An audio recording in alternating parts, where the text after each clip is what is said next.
After driving it in the Gumball 3000 and then back home from Texas, the Bugatti just passed about 23,500 miles. Now, when I bought it a year and a half or so ago from Bugatti Broward, it had right at 11,000. So I can now say that more than half of this car's miles have been put on by me. I drove it more than Birdman, than Justin Bieber, than Floyd Mayweather, than Lil Uzi Vert, than everybody else that's had the chance to own and drive this car over all the years. Now it is more mine than theirs. And I am so excited to say that I've driven it even more than I probably thought I was going to. I certainly never intended to be shy about accumulating miles on that car or any of my cars, but I did not expect to accumulate so many miles so quickly, and I believe that's because almost all the miles have been in big, long road trip related events. And certainly in most cases you could ship the car, but I hate doing that. I love a road trip. So I just took it over to AP3 Paint Protection, who always does the clear bras and everything on my car, and they've now done the windshield protection on it because so many of these are long road trip miles, especially like out west where there are a lot more rocks flying. And it did save the windshield at least once on Gumball and saved me from some pretty meaningful rock chips as well. And so they put the latest second generation of XPEL's windshield film on it, and it's now a lot clearer. We'd used that on the McLaren F1 project. AP3 helped out with that as well, but it's nice to just know that the car is generally, at least cosmetically, indestructible. And it's been almost indestructible mechanically. We still do get it occasionally getting very hot to the point that we lose efficiency in the air conditioning system and it gets real hot inside, or throw an occasional check engine light, a few minutes in limp mode, a transmission error here and there. But overall, it has been wonderful since that very first drive when I brought it back from Miami and stopped to pick up the EB license plate that I'd always wanted to go on whatever Bugatti eventually found its way into my garage.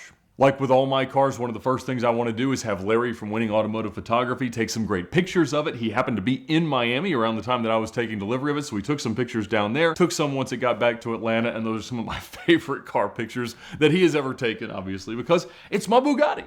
And even though the timing around when I bought it was fairly somber because that was the time when Rob Pitts passed away, it was so cool to get it up there to the car show that they'd set up to go as part of his funeral and kind of the memorial service that was going on there. And it was a big hit there. And it has been everywhere I've taken it. That's one of the things that it is such an event to take the car somewhere because people drive off the road trying to stop and take pictures and things like that. And so it has been quite a thing. And that's probably one of the reasons why most of the miles that I've put on have been these big trips rather than as much maybe daily driving, commuting, just normal run to the grocery store stuff that I would have thought that I would do more of. But I do tend to end up grabbing something different for those trips and just loving the long, big road trips in the Bug.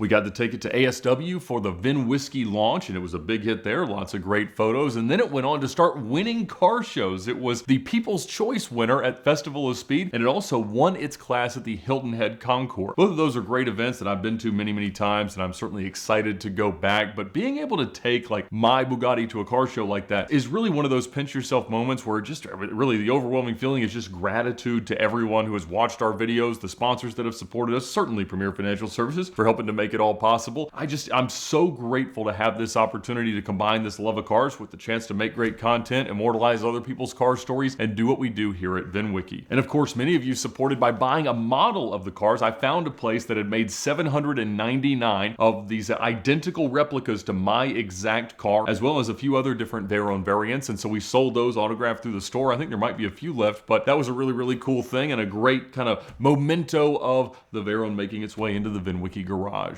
Through a variety of different methods and tactics, I did finally get a speed key for the car that works after also getting a fan-supplied blank key that was also working at the time, but now I've got the right one from Bugatti, I've got the PDA, I've got my owner's manual. The car is much more complete than when I bought it. It was great to take it to our Caffeine and Octane show where I've been going for 20 years, but to finally be able to show up in my Bugatti was, beyond anything I could have imagined. And so cool to be able to see all the local car enthusiasts and the people that always travel from far and wide to come to Caffeine and Octane. Always a great time there. The next big trip was down to Miami again for Moda, and they had a big Veyron gathering with the Super Sport that I had tried so desperately to buy a few years ago. But I am so happy to have gotten the open roof variant. It's so nice to drive the car with the roof off. You get so much more induction noise, hear the turbos. It is wonderful. But that was a great trip. I left it at Broward for some remaining service items and then headed off for Car Trek 11 where we made a replica, the Bugatti T, and that was an amazing adventure down to Galveston, drove it into the ocean, and then back to Atlanta, and it lived to do a birthday road trip and other great stuff, and then sold it on Cars and Bids.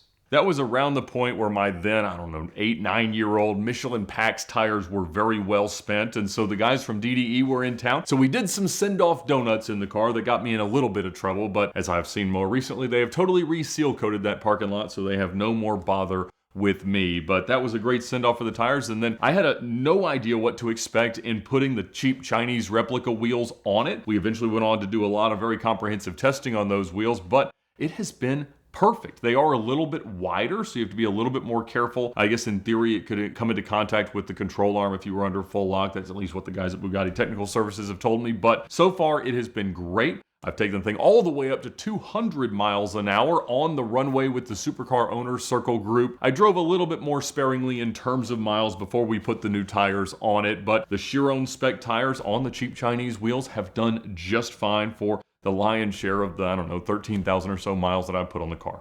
One of the coolest things was also to get to compare the car back and forth with the McLaren F1 from the Revs Institute. Having that up here from their collection was unbelievable, seeing it in the garage right next to the Bugatti. I mean, I don't even know how all this stuff has happened in the last year, but certainly having the car was the gateway to so many amazing events, invitations, and opportunities. But the adventure in the McLaren F1 unfortunately did not make me stop wanting desperately to have one as well, but I am still without $20 million to make that happen. And so until the Premier Financial Services people agree to let me have a residual that's higher enough to absorb the interest of the purchase price, which they don't do unfortunately, I think we'll just have to love the Bugatti, and I do. It is much easier to get in and take places. It is much lower in maintenance cost and all those things. But it was so cool to have both of them in the garage. And as much as my son would have loved me to sell the Bugatti and keep the F1, I told him that's not how the math works just yet. But fortunately, they are all headed in the right direction. We drove the car to Huntsville along with the orange Diablo SV and the Car Trek 1 Gallardo Spider for the Smile a While event. I'll be doing their rally again for cancer patients, and also they're organizing another event down to Gulf Shores that'll be super duper fun. They've got another runway booked, and so Smile a While is up to a lot of great things that I am very much looking forward to this fall. The car got roasted by James May, and he was much more negative on my color combination than he was on Stradman's purple matte wrapped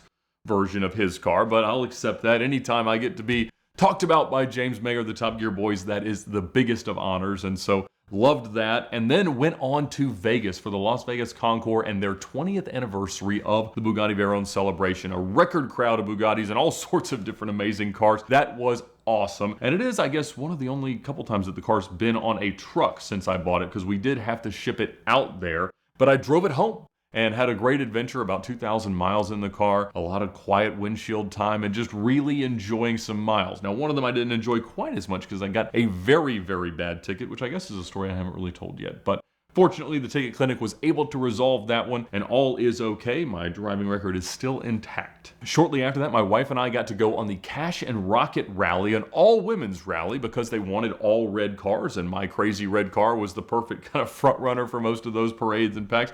Had a great time. The car did get very, very hot, which she didn't appreciate as much as I tolerate, I guess. But got it down to Miami. It spent a few weeks down there between that rally and the Gumball 3000, a true bucket list item that I know would never have been possible were I able to bring my own hypercar to the grid. And so thank you to Sam Hart and everybody who was able to help me set that up. But taking it on Gumball, being a hypercar owner, driver, miling up the car, driving it all across, getting it covered in bugs, and that's really why it was just back at AP3, getting all cleaned up, the stickers off for its next adventure, which will be up in Connecticut in a couple of weeks, and another story to come soon. But I gotta say, it has been so much better than I ever expected. Sometimes you kind of meet these hero cars and they don't exactly live up to the hype, but man, this one has been it. So once again, just thank you so much to everybody in our audience, everybody that's seen all these videos of all these events and all the opportunities that I've got to have. It has certainly opened many doors that I never would have imagined, and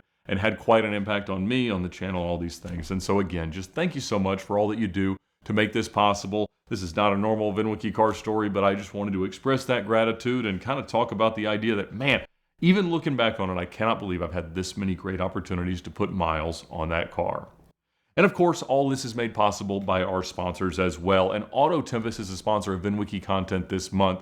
I am not going every morning anymore to search for Bugatti Veyrons on Auto Tempest to find the cheapest one on earth, but they allow you to do that, and they now allow you just to search by a description. You can put any string of text in there, it'll decipher it, put it into all the major listing sites, and bring all the results back into one place. That's why we say autotempest.com, all the cars, one search. But their price trends tool, all the great stuff that they are rolling out is in response to your feedback. So let us know in the comments, let them know what you'd like out of Auto Tempest, because they are growing, changing, and improving faster than we could possibly imagine. And they also make CarTrek possible. So thank them for their support of VINwiki, of CarTrek, and also because it is the best way to find your next car.